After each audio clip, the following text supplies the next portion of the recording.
इस वक्त हम जलवाना फार्म चक नंबर 86P डिस्ट्रिक्ट रहीम यार खान उनके फार्म पे उनके ऑफिस में फील्ड वर्क करने के बाद आ चुके हैं। और हमारे पास असलम साहब जो इस फार्म के बहुत ही एक्टिव और एग्रेसिव किस्म के मैनेजर हैं, उनके पास बैठे हैं। और इस वक्त पिछली बार हम एक हफ़्ता पहले आए थे, उस वक्त पेस्ट कोटिंग की थी और उसमें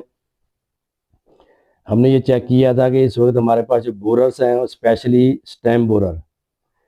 उसकी इन्फेस्टेशन कितनी क्या है और उसकी जो इन्फेस्टेशन है वो हमें चेक करके उसके हिसाब से बताना था कि इसके ऊपर अगर अभी अप्लाई हो सकती है क्लोरेंट्रानिलीप्रोल, जो कि इस वक्त हमारी JDW शुगर मिल ग्रुप की तरफ से क्लोरेंट्रानिलीप्रोल थंडर एक्स्ट्रा दानेदार की सूरत में भी दी गई है। एवोलोशन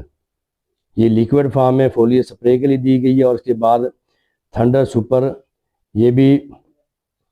फोलियर स्प्रे के लिए थर्ड फेस में, जब कमाद की हाइट 6-7 फीट तक चली जाएगी, बजरिया ड्रोन करवाई जाएगी। तो हम असलम साहब के पास स्पेशली ये 2 विजिट इसलिए कर रहे हैं कि हम चाहते हैं कि जो हम इनके पास बोरर के पेस्ट प्रॉब्लम है, जो उसकी कौन सी लाइफ स्टेज ज़्यादा तादाद में मौजूद है और उसके हिसाब से कितने दिनों के बाद यहाँ पे एप्लीकेशन ऑफ क्लोरेंट्रानिलीप्रोल अप्लाई होनी चाहिए। तो असलम साहब से पिछली बार भी डिस्कस हुई थी, अभी ये भी माशाल्लाह मौजूद है। और ये इस वक्त हम ये चीज़ दिखाना चाहते हैं कि हमारे पास जो लार्वल स्टेज है, जिसको इन्फेस्टेशन बोला जाएगा, वो लार्ज साइज या 5th इंच स्टार के लार्वे मौजूद हैं और प्यूपल स्टेज मौजूद है 1 2 3 4 5 6 और ये एक खाली प्यूपा जो है 7 प्यूपे हैं और 1 2 3 4 5 6 7 8 9 जो है वो लार्वे मौजूद हैं। तो ये जो हमारी कैलकुलेशन है वो यही है कि हमने इनसे पिछली बार जिक्र किया था कम से कम 17-18 दिन के बाद यहाँ पे जो है क्लोरेंट्रानिलीप्रोल जो है, जो इनकी क्योंकि सितंबर का आज थे वो कैनोपी बना चुकी है, उसके ऊपर फोलियर स्प्रे हो सकती है। तो उसके लिए हमने डिस्कस किया था कि आप फोलियर स्प्रे करवा दें। अब दोबारा हम इनको वीकली सर्विस दे रहे हैं ताकि हम यहाँ पे जो भी एप्लीकेशन करनी है वो एक बार करके हम बहुत अच्छा रिजल्ट ले सकें और इसको मज़ीद जो है ओवरलैपिंग की सिचुएशन से इस फसल को बचा सकें। तो उसके लिए हम ये दोबारा पेस्ट कोटिंग की गई है, सैम्पलिंग की गई है। इसमें हमें जो मिल रहे हैं अभी भी लार्ज साइज के लार्वे और प्यूपल स्टेटस जो है बढ़ चुका है। पहले हमें पिछली बार 2 या 3 प्यूपे मिले थे, अभी ये 7-8 प्यूपे मिले हैं। तो ये हमारी ये कैलकुलेशन यही हो रही है कि जो नेक्स्ट जनरेशन है, जो इनमें से एडल्ट इमर्ज होंगे और वो आगे एग लेइंग करेंगे और उनकी हैचिंग के बाद जो अगली नस्ल आएगी जिसने सबसे ज़्यादा नुकसान देना, क्योंकि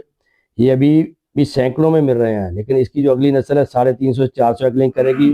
तो डायरेक्ट हज़ारों और लाखों में पहुंच जाएगी। तो उसको हमने एट दी स्पॉट और बहुत ही अच्छी स्टेज पे, जब उसकी हैचिंग होने के बाद उसकी फर्स्ट फीडिंग लीफ ब्लेड और मिड ड्रिप पे शुरू होगी, उस वक्त हमारा जो पौधा है वो जहरीला हो चुका होगा, उसमें जो सिस्टम का हिस्सा बन चुकी होगी क्लोरेंट्रानिलीप्रोल, क्योंकि हमने जब ये एक कैलकुलेशन की है उसके हिसाब से अप्लाई करवानी है तो पूरा पौधा जहरीला होगा। फर्स्ट फीडिंग में ही इसकी मॉर्टेलिटी वाकई होगी। जो स्टेम बोरर लार्वी हैं उनकी मॉर्टेलिटी इंशाल्लाह लीफ ब्लेड मिडरिब या फर्स्ट फीडिंग जो उसकी होल करने के लिए या बोर करने के लिए जिस वक्त वो स्टेम में ट्राई करेगी तो हमारा पौधा उसकी स्टेम जहरीली होगी और उसको थोड़ा बहुत बोर करने के बाद वहाँ पे वो लार्वा छोड़ के दूसरे में जाना पसंद करेगा, छोड़ के दूसरे पौधे में जाना को कोशिश करेंगे। लेकिन जब पूरे एरिया में फोलियर स्प्रे हो चुका होगा, सब पौधों का स्टेटस उसमें वो पॉइजन फैल चुका होगा, तो ये इसकी लाजमी बात है कि मॉर्टेलिटी वाकई होगी। क्लोरेंट्रानिलीप्रोल ने इसके नर्वस सिस्टम को डैमेज करना है, ये आहिस्ता आहिस्ता ये अपना इसके ऊपर फालिज का जैसे अटैक होता है, ये पैरालाइज हो जाएगा और ये इसकी मॉर्टेलिटी वाकई होगी। ये थोड़ी स्लो फंक्शन है, लेकिन ये इसका रिजल्ट जो है बहुत एक्सीलेंट रिजल्ट है माशाल्लाह। चाहे आप ये कोराजन की सूरत में ले लें, वेटाको की सूरत में ले लें, एवोल्यूशन की सूरत में ले लें, दानेदार ले लें, लिक्विड ले लें, वो उसकी एप्लीकेशन का तरीकाकार है कि जिस वक्त हमारे पास पौधा छोटा है, फर्स्ट पहली जनरेशन अभी आ रही है, उस वक्त हम इसके ऊपर फोलियर स्प्रे नहीं कर सकते, तो हम दानेदार इस्तेमाल करते हैं। जब ये कैनोपी बना लेती है, ऊपर से हम जो फोलियर स्प्रे करनी है वो इसकी फोलिएज में ज़्यादा से ज़्यादा जा सकती है, उस वक्त हम इसको फोलियर स्प्रे करवाएंगे। तो ये अल्लाह का शुक्र है कि असलम साहब के साथ हमारा कोऑर्डिनेशन चल रहा है बहुत अच्छे तरीके से, और इन्होंने यही कहा है कि हम जैसे ही इसका प्रॉपर टाइम आएगा आप इसकी पेस्ट कोटिंग करते रहें, हम इंशाल्लाह इसको मैसिव स्केल पे, बड़े लार्ज पैमाने पे हम इसको बूम स्प्रे के साथ इंशाल्लाह कवर करेंगे। तभी इनके पास बहुत ज़्यादा अटैक नहीं है, ये कम अटैक है, इसकी मल्टीप्लिकेशन जो होनी है उसको हमने हिट करना है और वो बहुत अच्छे तरीके से हिट किया जाएगा इंशाल्लाह। कि जो मैंने यहाँ देखा है ना, ये जो बीमारियां हैं ना, अपना कीड़ा वगैरह ये जो भी आती हैं, तकरीबन 75% बीमारी जो है ना, ये पानी की कमी की वजह से है। उसमें ये बात है कि मैंने जब फील्ड में विजिट करता हूँ ना, तो जहाँ पानी सही लग रहा है ना, बोरों के नज़दीक नज़दीक, वहाँ बिल्कुल फसल क्लियर है एक ही खेत में। और जहाँ थोड़ा जा रकबा हल्का है, थोड़ा सा भी हल्का है, वहाँ बीमारी का अटैक है। जहाँ ज्यादा है वहाँ बीमारी ज्यादा है। तो इससे मैंने जो नतीजा अखज किया ना, वो ये है कि जितनी पानी की ज्यादा कमी है, फसल कमजोर होती है, उतना ही बीमारियां अटैक कर रही हैं। मैंने पहले जो है ना, ये इसमें जो मेरा फसल है ना, इसमें मैंने पहले 2-2 पैकेट विरटाको के तकरीबन अपना केरा किया है। और उसके बाद 3 स्प्रे मैंने फोलियर की शक्ल में, बाइफेंथ्रीन की शक्ल में दी है। और ये जो है ना, मार्च और अप्रैल, आज 7 मई है, ये 2 महीने में 60-65 दिन में 3 स्प्रे फोलियर और एक जहर विरटाको का, और अब ये फ्लड कर रहे हैं ये दवाई जो है। उसके बावजूद यहाँ जहाँ भी फसल कंट्रोल नहीं हो रही ना, ये कीड़ा वगैरह, यहाँ पानी की कमी है। मैं सिर्फ और सिर्फ समझता हूँ कि पानी की कमी की वजह से अगर हुकाम वाला हमारे हाल पे मेहरबानी करें, खसूसन बिलखसूस मेहरबानी करें, क्योंकि फसल हमारे पास सिर्फ कमादगिया बची है। कपास चली गई, गंदम चली गई, तिल वगैरह सब चले गए, एक ही फसल बची है। और वो पानी की कमी की वजह से कि ये जो बीमारियां हैं ना, बहुत कम स्टेज पे आपको नजर आएंगी। और अगर इस पोजीशन में अगर जितना दिल लगा लें, जोर लगा लें, ये बीमारी कंट्रोल नहीं होगी। चाहे कोई कंपनी है मेरे पास, मेरे साथ अपना वो जितनी गारंटी चाहते रहे, अगर जब पानी हो भी नहीं गा, और बना दवाई के असर के लिए ना, मैं कम अकली है मेरी, जो उतने मेरे अकल में है ना, मैं आप लोगों के साथ तो बात भी नहीं कर सकता। और ये मेरा तजर्बा जरूर है कि जब दवाई इस्तेमाल होती है, कम अज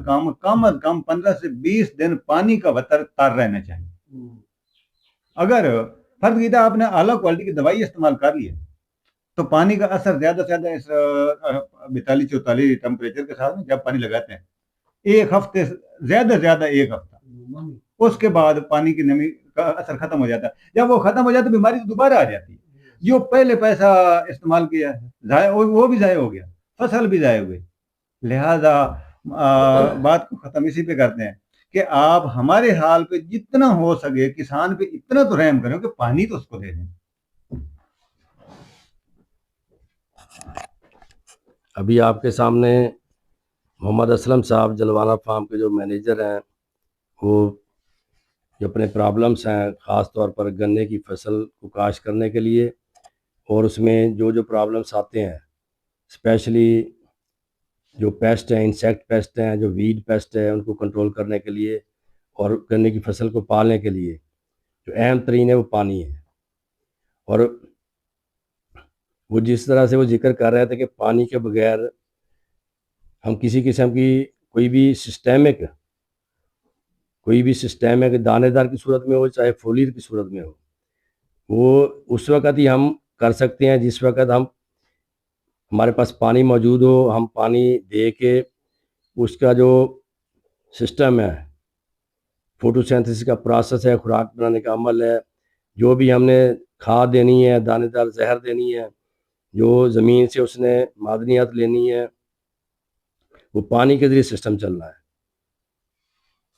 जाइलम टिश्यू का कल्चर है, वो जो भी हमने खुराक देनी है ज़मीन में जड़ों में, वो उठा के उसने फूड फैक्ट्री यानी वर्ल जहाँ पे फोटोसिंथेसिस प्रोसेस चल रहा है वहाँ पे लेके आनी है। और उसके बाद फोटोसिंथेसिस प्रोसेस चलने के बाद जब खुराक हाजमे के काबिल हो जाएगी या वो पक जाएगी या वो पौधे की बढ़ोतरी के लिए कारआमद होगी, तो फ्लोएम टिश्यू के कल्चर ने वो वापस लेके जानी है जड़ों की हदूद तक। और वहाँ पे जो इसकी इंटरनोडल फार्मेशन है, जो गटूली है, उसकी मोटाई लंबाई बनना शुरू होगी। और ये इसी प्रोसेस के तहत